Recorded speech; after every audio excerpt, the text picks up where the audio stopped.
Más temprano, cuando abrimos en el noticiero de Teletarde, estábamos hablando de Afganistán. Y nos parece importante poner en contexto, ¿no es cierto?, lo que está pasando justamente en ese país. Ya lo saben, los talibanes ya llegaron hasta la capital, hasta Kabul, y ahora amenazan con prácticamente tomarse el poder. Para conocer en específico cómo se llegó a este punto, luego de 20 años de guerra, Estados Unidos, la guerra más larga para Estados Unidos en su historia, tomamos contacto con Alberto Rojas. Él es director del Observatorio de Asuntos Internacionales de la Universidad Finisterra. ¿Cómo estás, Alberto? Muchas gracias por este contacto. Hola, Catalina, ¿qué tal? Buenas tardes. Buenas tardes. Bueno, primero que todo, Alberto, preguntarte cómo se llega a este punto que parece de no retorno en Afganistán, considerando que ha sido una guerra de 20 años, se han invertido miles de millones de dólares, y lo que también llama la atención es que los talibanes son alrededor de 70.000 en cuanto a número, y los que están combatiendo por el gobierno son alrededor de 300.000. O sea, hay una diferencia importante de número, pero aún así esto parece imparable. ¿Cómo se explica eso? Se explica básicamente porque durante estos 20 años el ejército y la policía afganos que Estados Unidos ayudó a entrenar y a equipar después de la caída de los talibanes en octubre de 2001, fue particularmente dependiente de la participación estadounidense, del apoyo en términos logísticos, en términos de mantenimiento a su equipo militar, en términos del poder aéreo que Estados Unidos le podía brindar, y también el trabajo, por ejemplo, con drones. Entonces, cuando el presidente Biden anuncia la retirada definitiva de Estados Unidos, todo ese equipamiento, toda asesoría se repliega y deja a las Fuerzas Armadas afganas sin ese apoyo, sin ese equipamiento, y eso lo debilita muchísimo. A eso se suma también que durante estos 20 años tuvimos una profunda corrupción en el gobierno afgano que afectó muchísimo en términos de a dónde se destinaban los dineros que Estados Unidos entregó, como tú bien dices, millones de dólares, y que eso tuvo un impacto en la preparación de las Fuerzas Armadas para el combate a los talibanes. Y además, tal vez podemos sumar el hecho de que no hay que olvidar que Afganistán es un país en donde el concepto de la identidad nacional es muy frágil.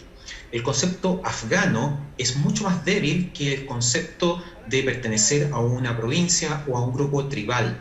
Y por lo tanto la idea de un ejército nacional nunca tuvo mucho arraigo versus las milicias locales y ciertamente la convicción, la fuerza de los talibanes para mantenerse vigentes durante 20 años y, una vez que Estados Unidos confirmó su retirada, iniciar una ofensiva particularmente rápida y demoledora sobre las fuerzas gubernamentales afganas. Perfecto. Bueno, en 2001 vimos que los talibanes fueron derrocados por las fuerzas estadounidenses y hoy la situación es completamente distinta. ¿Se podría hablar de un fracaso de parte de Estados Unidos en la guerra de Afganistán?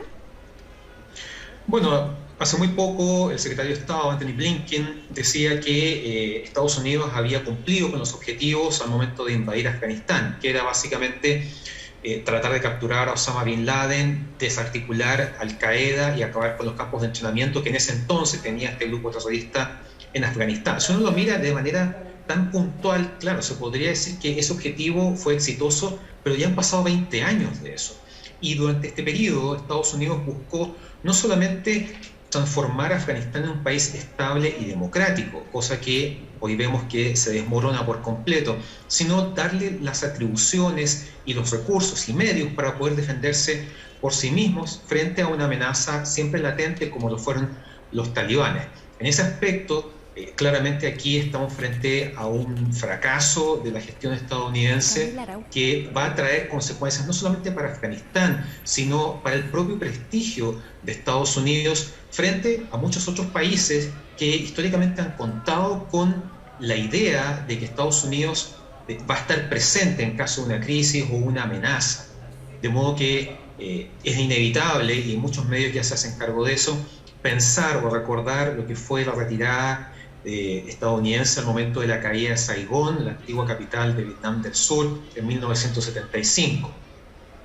Bien, Alberto, así es. Y bueno, Estados Unidos hoy día también está se ve en una situación bastante tensa, porque además a esta hora está tratando de evacuar a personal diplomático desde el aeropuerto de Kabul y la situación está bastante complicada. Alberto, muchas gracias por este contacto y cualquier novedad vamos a estar en contacto porque seguimos muy pendientes de lo que está ocurriendo en Afganistán. Muchas gracias. Por supuesto, muchas gracias.